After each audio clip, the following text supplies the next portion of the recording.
This is Jake with A.G. Russell Knives, and today I have for you the A.G. Russell Featherlite K93 one-handed knife.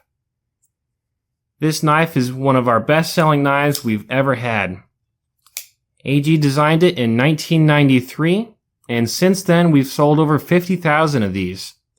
And that does not include the 11,000 we sent our troops in Iraq and Afghanistan. 50,000 is a staggering number for us. For a typical knife production, we're pretty ecstatic if we can sell 1,000 of them. This knife, the Featherlite K93, has outsold our next two best-selling knives combined. Everybody I've ever sold this knife to has always come back to me gushing about how great it is. When I'm first showing the K93 to a new customer in the store, the first two things they notice is the lock and the lack of a pocket clip.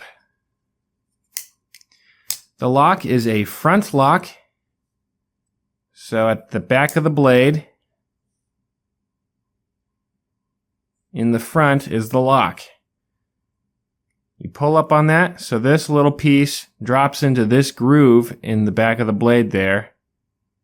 And so to unengage the lock, you push up so that it goes past the ridge right there. And that's what locks it in place.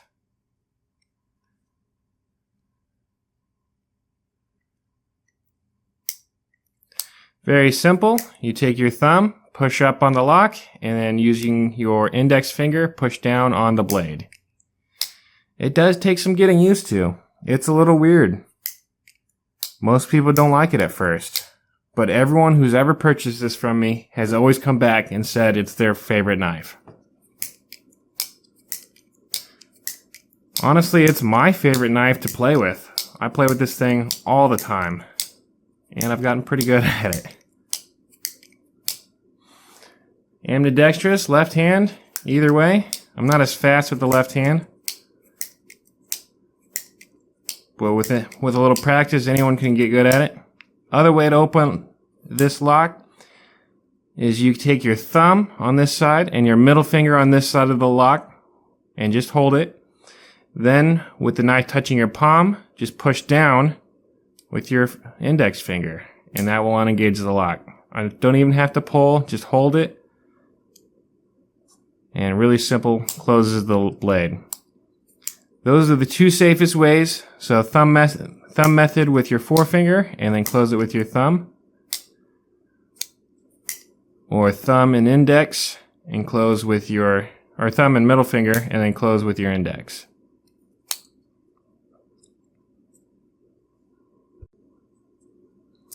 The other thing people notice is the lack of the pocket clip. This was designed in 1993, and back then pocket clips weren't a thing. They weren't popular. They weren't well known. I usually wear a pocket clip knife myself every time I'm wearing jeans. But I wear this knife every single time I'm not wearing jeans. In khakis, church slacks, work slacks, all my slacks. Whenever I'm wearing sweats or shorts, gym shorts, basically anytime I'm not wearing jeans, I have my K93 on me. It's lightweight, it's thin, it doesn't take up any pocket room. It's a great knife. Super sharp. Other carry option, and AG's favorite way to carry it, he carries the general purpose blade in AUS 8, always in AUS 8. I'll talk about the steels here in a moment.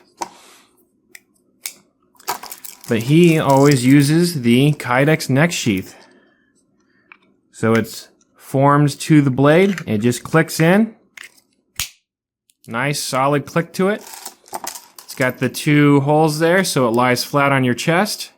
And I have never seen AG without this knife. Ever. It's his favorite knife and he takes it with him always.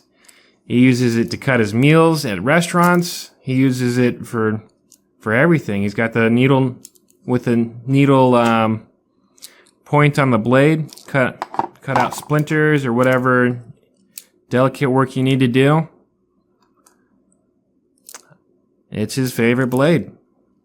And I can't say I blame him. I got mine in same blade style with VG10. I went with the upgraded steel because $50 for VG10's pretty decent, especially for a blade this size. As I said, AG designed this knife in 1993. The handles are all one solid single piece of Zytel, which is molded for us here in Rogers, Arkansas.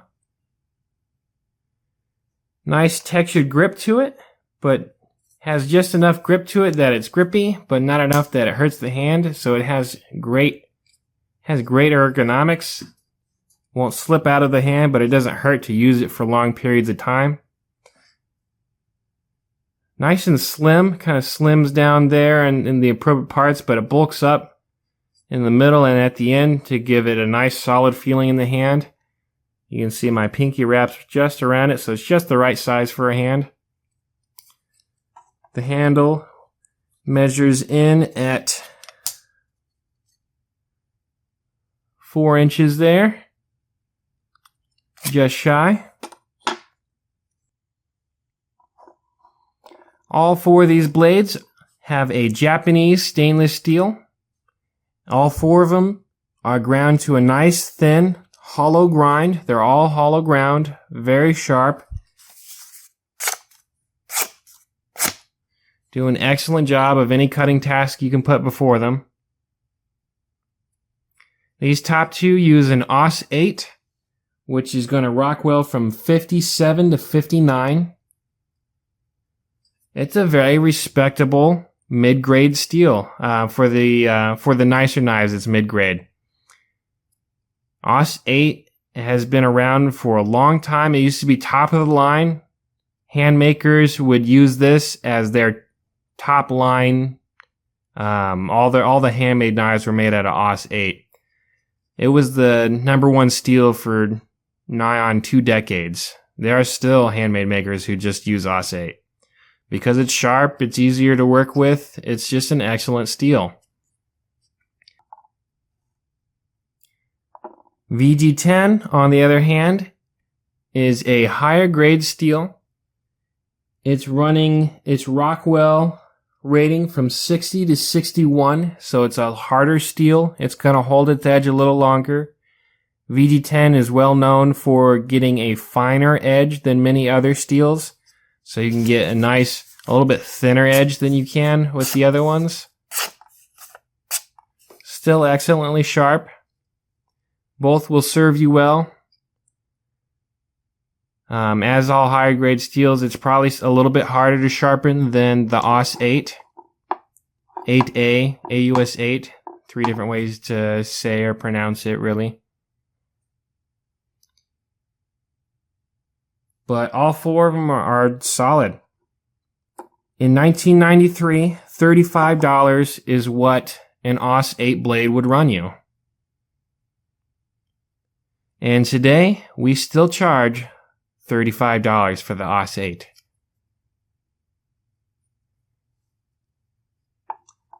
$50 is what would run you for a VG10. And to this day, we still charge $50. We haven't changed the price since 1993. And that's something to be proud of, that we've worked so hard to keep the quality up and the price the same. We lose margin every year as shipping rates and imports and everything and cost of manufacturing and labor and everything goes up. But since 1993, we've still kept the same price on the Featherlite K93 knives. And I think that's pretty awesome. Let me show you guys some more specific measurements. We already measured the handle at 4 inches, but the blades are coming in at 3 1/8. Clip point. And this one's coming in at just about 3. So the clip points, this is about 3 1/8 or so. So clip points are just about 1/8 of an inch longer, and the other two are right at 3 or maybe just under. For widths, let me grab my caliper here. So the blade thickness on the spine, we're looking at 0.11 inches. Thickness for the handle, let me make sure we're getting to the thicker bit of the handle there, about 3.36 inches. 0.36.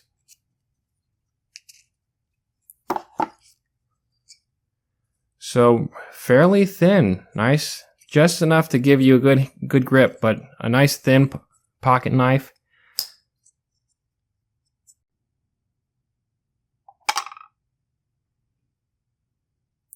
Weighing in at 1.5 ounces, nice light weight.